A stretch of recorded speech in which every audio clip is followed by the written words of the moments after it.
Mumi. Ini kisah di tahun 1995. Max tinggal di kota Chicago. Dia bekerja di museum terkenal di sana. Suatu hari, Max sedang bicara dengan asistennya, Sheldon. Sebuah peti mati terpampang di depan mereka. Sheldon, mumi ini dari Mesir. Konon usianya 1000 tahun. Itu Raja Fir'aun yang amat berbahaya. Konon dia menguburkan 100 orang hidup-hidup dalam dinding makamnya sendiri. Pak, aku juga dengar bahwa saat sedang sekarat, Sang Fir'aun berkata pada rakyatnya bahwa dia pasti akan kembali dan memerintah kerajaannya. Apa? Bahkan setelah mangkat? Sungguh raja yang angkuh. Kurasa ketenaran telah membutakan mata hatinya. Iya, Bapak mungkin benar. Mungkin dengan adanya dia di sini, museum kita akan terkenal juga. Iya, ide bagus. Besok aku akan tanya pada bos di mana kita akan memajangnya. Waktunya museum tutup. Ayo selesaikan pekerjaan kita. Baik, Pak. Kita akan putuskan tempat pajangan mumi baru itu besok. Ayo kita tuntaskan surat-surat jalannya. Max dan Sheldon kembali ke kantor mereka untuk menyelesaikan beberapa surat. Tapi begitu mereka meninggalkan ruangan, peti mati itu mulai berbunyi. Matanya terbuka, semerah darah. Gelap dan menyeramkan. Dia menjebol peti mati itu hingga pecah berkeping-keping. Dia berjalan ke arah pintu, seakan-akan mencari jalan untuk lari dari siksaan kematian. Kemudian, dia berhasil menemukan jalan keluar dari museum. Sheldon, kau kunci gerbang ya. Aku akan pulang. Baik, Pak. Max meninggalkan gedung. Sheldon mengunci setiap pintu, tapi saat dia melewati ruangan mumi, dia melihat pecahan-pecahan peti mati yang hancur, dan mumi itu tidak kelihatan dimanapun.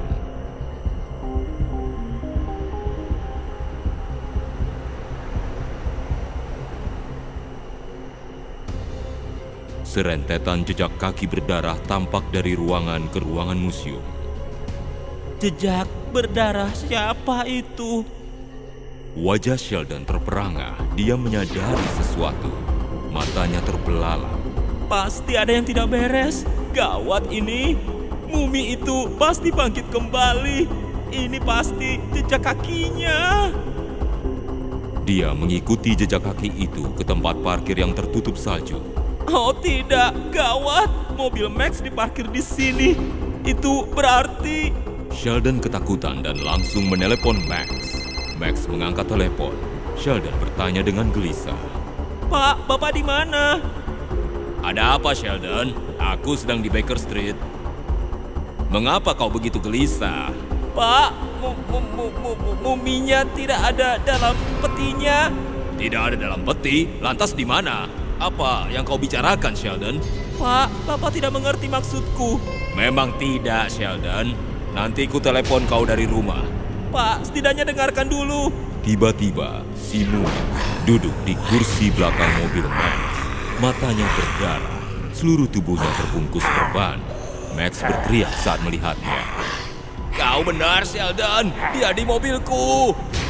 Max kehilangan kendali dan menabrak pohon. Pak, aku akan ke sana sekarang. Sheldon berlari untuk mengambil kunci-kuncinya. Tidak lupa dia juga mengambil sekantong garam dari kantor. Lalu dia lari ke mobilnya. Max terluka parah, kepalanya berdarah. Saat dia bangun perlahan dan menoleh ke belakang dengan gelisah, tidak ada orang di sana. Dia membuka pintu dan mulai lari terpincang-pincang. Tiba-tiba si mumi muncul di depannya. Max ketakutan. Dia mengambil tongkat dan menghantamkannya pada wajah si mumi. Tapi si mumi bergeming dan tongkat itu hancur. Si mumi perlahan mulai melepaskan tubuhnya dari lilitan perban. Max lari, tapi mumi menggunakan perbannya untuk menjerat kaki Max. Tolong, tinggalkan aku, lepaskan aku, tolong, ampuni aku, lepaskan aku. Max jatuh saat dia lari. Dia mulai memohon ampun. Tidak, jangan. Lepaskan aku, biarkan aku pergi. Seperti yang telah kunyatakan, aku akan kembali dan tidak membiarkan siapapun hidup. Tidak seorang pun. Dengan kekuatan supranatural, si mumi melemparkan perbannya ke atas cabang pohon dan menarik Max ke udara. Mumi menyentuhkan tangannya pada pohon, dan cabang-cabang terulur ke sekeliling Max, mengikatnya erat-erat di udara. Darah dari tangan mumi menodai pohon itu. Max ketakutan. Tolong aku. Satu lagi potongan kain secara gaib membungkus mulut Max hingga dia tidak bisa bicara lagi. Tidak jauh dari sana, Sheldon sedang mengemudi cepat. Jalanan itu sepi sekali. Saat dia melihat Baker Street, dia melihat Max dekat di cabang pohon bergelantungan dan si mumi membakar pohon itu. Sheldon bertekad menyelamatkan bosnya. Dia tancap gas menabrakkan mobilnya pada makhluk yang diperban itu. Si mumi pecah berkeping-keping, terpenggal, dan roboh di tanah. Sheldon keluar dari mobil dan menghampiri Max. Pak, Bapak baik-baik saja. Tunggu, aku akan menolong Bapak. Kau datang tepat waktu, Sheldon. Dia hampir saja membunuhku. Potongan-potongan tubuh mumi itu mulai tersambung kembali. Sheldon terkejut melihatnya. Mumi itu jadi makin mengerikan setelah bagian-bagian tubuhnya tersambung. Ayo pergi sekarang, Pak. Kita tidak punya waktu lagi. Mumi itu ke belakang Sheldon dan mematahkan tulang-tulangnya. Max berjuang untuk keluar, tapi si mumi menghadangnya. Max gemetar ketakutan. Mumi itu menyingkirkan perban dari tubuhnya, dan perban-perban itu membelit Max, menekan lehernya, juga lengannya. Sheldon terkapar, terpaku, tidak bisa berdiri.